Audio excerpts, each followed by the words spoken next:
Doctors डेचं औचित्य साधत 1400 डॉक्टरांच्या नियुक्तीचे आदेश जारी.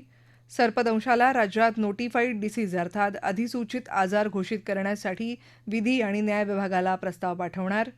राज्यात सोनोग्राफी तसंच IVF केंद्रातील गैरप्रकारांना आळा घालण्यासाठी विशेष पथकांकडून राज्यभर तपासणी. ही होती विधानसभेच्या आजच्या कामकाजाची ठळक वैशिष्ट्य. आरोग्य विभागातील मनुष्यबळाची कमतरता दूर करण्यासाठी राज्य मंत्रिमंडळानं 5,000 नव्या पदांना मान्यता दिली आहे. या आठवड्यात पदभरतीची प्रक्रिया वेगाने राबवण्यात येईल. तसंच आजच्या डॉक्टर्स दिनी 1400 डॉक्टरांच्या नियुक्तीचे आदेश जारी करण्यात येत आहेत. त्यानंतर आणखी 600 डॉक्टरांची भरती केली जाणार आहे. ही माहिती सार्वजनिक आरोग्य मंत्री प्रकाश आंबेडकर यांनी सभागृहात दिली. भाजप सदस्य सुधीर मुनगंटीवार यांनी रुग्णालयातील रिक्त पदांबाबत मांडलेल्या तारांकित प्रश्नाच्या उत्तरात त्यांनी ही माहिती दिली. रुग्णालयांच्या बांधकामांबाबत शासनाने प्राधान्यक्रम निश्चित केला असून 50, 70, 75 आणि 90% पूर्ण झालेल्या प्रकल्पांना प्राधान्यानं निधी देण्यात येणार असल्याचंही त्यांनी यावेळी स्पष्ट केलं. राज्यात सोनोग्राफी तसंच IVF केंद्रांद्वारे होणारे गैरप्रकार तसंच गर्भलिंग निदान प्रतिबंधक कायद्याचं उल्लंघन रोखण्यासाठी विशेष पथकं नियुक्त करण्यात आली असून राज्यभर तपासणीची धडक मोहीम राबवण्यात आल्याची माहिती सार्वजनिक आरोग्य मंत्री प्रकाश आंबेडकर यांनी सभागृहात दिली.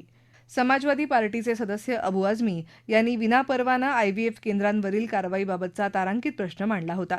यावेळी झालेल्या चर्चेत सदस्य हरीश पिंपळे, अजय चौधरी, योगेश सागर आणि राहुल पाटील यांनी उपप्रश्न केले.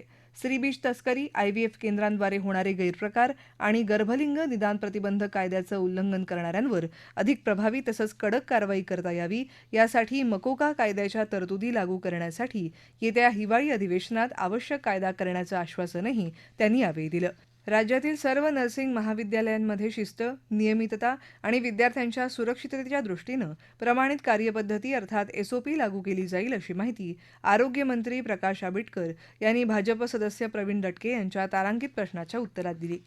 राज्यभरातील आपले सेवा केंद्रांमधील ग्रामपंचायत संगणक परिचालकांना दर महिन्याच्या 1 ते 5 तारखेदरम्यान नियमितपणे मानधन अदा केलं जाईल असं आश्वासन ग्रामविकास मंत्री जयकुमार गोरे यांनी या संदर्भातील तारांकित प्रश्नाच्या उत्तरात दिलं. नागपूर महापालिकेत प्रशासक असताना कचरा उचलण्यासाठी नियुक्त केलेल्या कंत्राटदारांविरोधात झालेल्या चौकशीतून जे समोर आलं असेल त्यानुसार कारवाई करण्याचं आश्वासन नगरविकास राज्यमंत्री माधुरी मिसाळ यांनी सभागृहात दिलं. नागपूर महापालिकेतील विकास कामांबाबत काँग्रेस सदस्य नितीन राऊत यांच्या लक्षवेधी सूचनेवरील चर्चेला त्या उत्तर देत होत्या. महात्मा ज्योतिबा फुले जनआरोग्य योजनेतील गैरव्यवहार प्रकरणी 1 जुलै 2024 पासून आतापर्यंत अनेक रुग्णालयांवर कारवाई केल्याची माहिती आरोग्यमंत्री प्रकाश आंबेडकर यांनी सभागृहाला दिली. 1 जुलै 2024 पासून आरोग्य विभागाने गैरव्यवहार करणाऱ्या 19 रुग्णालयांवर कारवाई करून त्यांचे परवाने रद्द केले आहेत. 49 रुग्णालयांचे परवाने निलंबित केले आहेत. 66 रुग्णालयांविरोधात दावे दाखल केले आहेत. 136 रुग्णालयांवर 2,39,00,000 रुपयांची दंड आकारणी केली आहे अशी माहिती आंबेडकर यांनी दिली. सदस्य राहुल आहेर यांच्या लक्षवेधीवरील चर्चेच्या उत्तरात त्यांनी ही माहिती दिली. सर्पदंशावर प्रभावी उपाययोजना म्हणून सर्पदंशाला राज्यात नोटिफाईड डिसीज अर्थात अधिसूचित आजार घोषित करण्यासाठी विधी आणि न्याय विभागाला प्रस्ताव पाठवण्यात येईल. तसंच विभागीय सर्पविष बँक म्हणजे वेनम बँक तयार करण्यासाठी हाफकिन, वन विभाग तसंच संबंधित यंत्रणांना घेऊन बैठक घेऊन धोरणात्मक निर्णय घेण्यात येईल अशी माहिती आरोग्यमंत्री प्रकाश आंबेडकर यांनी सभागृहात दिली. भाजप सदस्य विक्रम पाचपुते यांनी सर्पदंशाचा तसंच त्यामुळे होणाऱ्या मृत्यूंचा आणि सर्पदंशविरोधी लसींमध्ये करावयाच्या सुधारणांचा मुद्दा लक्षवेधी सूचनेच्या माध्यमातून उपस्थित केला होता. यावेळी झालेल्या चर्चेला उत्तर देताना आरोग्यमंत्र्यांनी ही माहिती दिली. मार्गदर्शक सूचनांनुसार राज्यात प्राथमिक आरोग्य केंद्रात सर्पदंश उपचार लसींचा पुरेसा साठा उपलब्ध असल्याचंही ते म्हणाले. यावेळी राष्ट्रवादी काँग्रेस शरदचंद्र पवार पक्षाचे सदस्य जयंत पाटील यांनी हाफकिनला निधीची कमतरता जाणवत असल्याचं, पोलिओ तसंच सर्पदंशविरोधी लसीचं उत्पादन ठप्प असल्याचा मुद्दा मांडला. या संदर्भात 8 दिवसात बैठक घेऊन निधी उपलब्ध करून देऊ असं आंबेडकर म्हणाले. वित्तीय संस्थांमधील ठेवीदारांच्या हितसंबंधांच्या रक्षणाच्या उद्देशानं या संदर्भातील कायद्यात सुधारणा करण्यास विधानसभेनं मान्यता दिली. गृहराज्यमंत्री योगेश कदम यांनी या संदर्भातील सुधारणा विधेयक सभागृहात मांडलं. त्यानुसार वित्तीय संस्थांच्या मालमत्ता जप्त करण्यासाठीच्या विशेष न्यायालयांच्या कार्यवाहीत 2 पेक्षा जास्त तहकुबी घेता येणार नाहीत. तसंच अपवादात्मक स्थितीत विशेष बाब म्हणून एका अतिरिक्त तहकुबीची तरतूद या सुधारणेद्वारे करण्यात आली आहे. विधान परिषद उपसभापतीपदी सचिन अहिर यांची एकमतानं निवड. पुण्यातील रेडीमिक्स काँक्रीट प्रकल्पांवर प्रदूषण नियंत्रणासाठी कठोर अंमलबजावणी करणार पर्यावरण मंत्री पंकजा मुंडे यांची माहिती. नाशिक त्र्यंबकेश्वर व्हीआयपी दर्शनातील गैरप्रकार आणि सुरक्षारक्षक भाविक वाद प्रकरणाची चौकशी सुरू, राज्यमंत्री आशिष जयस्वाल यांची माहिती. ठाणे जिल्ह्यातील रेड आणि ऑरेंज झोनमधील उद्योगांबाबत बैठक घेणार पर्यावरण मंत्री पंकजा मुंडे यांची माहिती. ही होती विधान परिषदेच्या आजच्या कामकाजाची क्षणचित्र.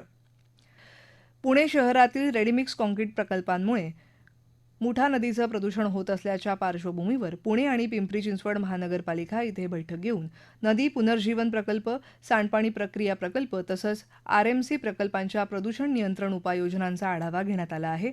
नियमांचं पालन न करणाऱ्या प्रकल्पांवर सातत्यानं कारवाई केली जात असून यापुढेही नियमित बैठका घेऊन परिस्थितीवर लक्ष ठेवलं जाईल, असं पर्यावरण मंत्री पंकजा मुंडे यांनी सांगितलं. या संदर्भात विधान परिषद सदस्य डॉक्टर परिणय फुके यांनी प्रश्न उपस्थित केला होता. पुण्यातील 105 एमआरसी प्रकल्पांपैकी सर्व प्रकल्प बंद करण्यात आलेले नसून केवळ नियमांचं पालन न करणारे, बेकायदेशीरपणे कार्यरत किंवा प्रदूषण नियंत्रणांच्या अटींचं उल्लंघन करणाऱ्या प्रकल्पांवरच कारवाई करण्यात आली आहे. महाराष्ट्र प्रदूषण नियंत्रण मंडळानं एमआरसी प्रकल्पांसाठी नवीन मार्गदर्शक तत्त्व जारी केली आहेत. त्यानुसार सर्व प्रकल्पांना बंदिस्त व्यवस्था, धूळ नियंत्रणासाठी स्प्रिंकलर, वाहनांच्या टायर धुण्याची व्यवस्था आणि इतर प्रदूषण नियंत्रण उपाययोजना बंधनकारक करण्यात आल्या आहेत. या मार्गदर्शक तत्वांचं पालन न करणाऱ्या प्रकल्पांवर कठोर कारवाई केली जाईल. मुठा नदीच्या प्रदूषणासाठी केवळ आरएमसी प्रकल्प जबाबदार नसून सांडपाणी हेही मोठं कारण असल्याचं नमूद करत त्यांनी सांगितलं की नदी प्रदूषण कमी करण्यासाठी मोठ्या प्रमाणावर एसटीपी उभारण्याचं काम सुरू आहे. पाण्याच्या गुणवत्तेचं ऑनलाईन निरीक्षणही करण्यात येत आहे, असंही मंत्री मुंडे यांनी नमूद केलं. नाशिक जिल्ह्यातील त्र्यंबकेश्वर मंदिरात व्हीआयपी दर्शनासंदर्भातील गैरप्रकार आणि सुरक्षारक्षक आणि भाविक यांच्यात झालेल्या वादाच्या दोन्ही प्रकरणांची सखोल चौकशी सुरू असून अहवालानुसार दोषींवर नियमानुसार कठोर कारवाई करण्यात येईल, अशी माहिती राज्यमंत्री आशिष जयस्वाल यांनी दिली. सदस्य सुनील शिंदे यांनी विचारलेल्या प्रश्नावर ते बोलत होते. मंदिरात भाविकांशी सौजन्यपूर्ण आणि सन्मानपूर्वक वर्तन सुनिश्चित करण्यासाठी संबंधित यंत्रणेला आवश्यक त्या सूचना देण्यात आल्या आहेत. भाविकांची गैरसोय टाळण्यासाठी मंदिरातील दर्शन व्यवस्था अधिक सुसूत्र करण्यात आली आहे. ऑनलाईन पोर्टलद्वारे दररोज सुमारे 2,000 भाविकांना तर ऑफलाईन व्यवस्थेद्वारे सुमारे 7,000 भाविकांना दर्शनाची सुविधा उपलब्ध करून देण्यात आली आहे, अशी माहिती त्यांनी दिली. मंदिर परिसरात शिस्तबद्ध आणि पारदर्शक पद्धतीने दर्शन व्यवस्था राबवण्यासोबतच भाविकांना सन्मानाची वागणूक मिळावी यासाठी प्रशासन आवश्यक त्या उपाययोजना करणार असल्याचंही राज्यमंत्री जयस्वाल यांनी स्पष्ट केलं.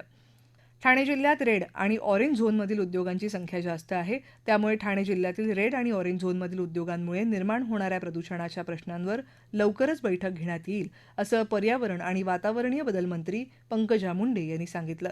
सदस्य सुनील शिंदे यांनी उपस्थित केलेल्या प्रश्नावर त्या बोलत होत्या. मंत्री मुंडे म्हणाल्या की वाढत्या प्रदूषणाच्या तक्रारींची दखल घेत महाराष्ट्र प्रदूषण नियंत्रण मंडळामध्ये मनुष्यबळ वाढवण्याची प्रक्रिया सुरू असून आवश्यकतेनुसार नियमित आणि कंत्राटी पदावर भरती केली जाणार आहे. प्रदूषणाबाबत जनजागृती वाढल्यामुळे तक्रारींमध्ये मोठी वाढ झाली आहे.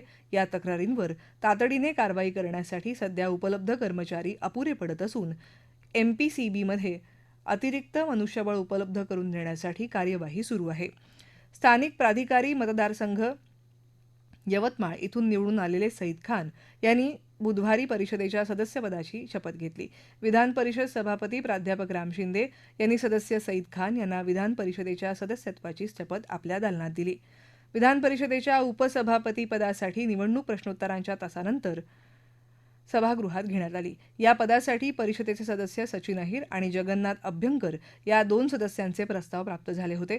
संसदीय कार्यमंत्री चंद्रकांत पाटील यांनी अभ्यंकर यांचा प्रस्ताव मागे घ्यावा यासाठी विरोधी पक्षांना आग्रह केला. हा आग्रह मान्य करत प्रस्ताव मागे घेण्यास तयार असल्याचं सदस्य अनिल परब यांनी जाहीर केलं. तर अभ्यंकर यांच्या प्रस्तावाला अनुमोदक असलेले अभिजित वंजारी यांनीही हा प्रस्ताव मागे घेत असल्याचं स्पष्ट केलं. त्यामुळे उपसभापती पदासाठी सचिन अहिर यांचे 3 प्रस्ताव असल्याचं स्पष्ट झालं. त्यानंतर सभापती राम शिंदे यांनी उपसभापती पदाच्या निवडीचा प्रस्ताव मताला टाकला. त्याला सर्व सदस्यांनी एकमतानं पाठिंबा दिला. त्यानंतर सभापती राम शिंदे यांनी सचिन अहिर यांची उपसभापतीपदी निवड झाल्याचं जाहीर केलं. अहिर यांच्या अभिनंदनाचा प्रस्ताव मांडताना मुख्यमंत्री देवेंद्र फडणवीस यांनी सर्व पक्षांनी सभागृहाच्या उच्च परंपरांचा मान राखत एकमतानं ही निवड करण्याचा निर्णय घेतला. यामुळे संसदीय लोकशाही अधिक बळकट झाली असून सभागृहाच्या सुदृढ परंपरा जपण्याची सामूहिक भावना अधोरेखित झाली आहे.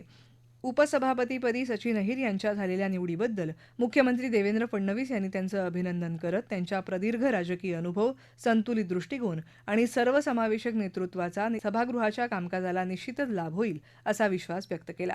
सरसभापती राम शिंदे यांनी उपसभापतीपद हे केवळ सन्मानाचं नसून अत्यंत जबाबदारीचं पद असल्याचं सांगून ते सभागृहाचं कामकाज निष्पक्षपणे, संयमाने आणि संसदीय नियमांचं पालन करून चालवतील. सभागृहातील सर्व सदस्यांना समान न्याय देत लोकशाही मूल्य आणि संसदीय परंपरा अधिक समृद्ध करण्याचं कार्य उपसभापती सचिन अहिर करतील असा विश्वास व्यक्त केला. सर्वसामान्य जनता, कष्टकरी, कामगार आणि महाराष्ट्राच्या मातीशी असलेली माझी बांधिलकी कालही होती, आजही आहे आणि उद्याही कायम राहील. उपसभापती म्हणून पक्षभेद न करता प्रत्येक सदस्याला समान न्याय देण्याचा प्रामाणिक प्रयत्न करीन अशी ग्वाही विधान परिषदेचे नवनिर्वाचित उपसभापती सचिन अहिर यांनी दिली.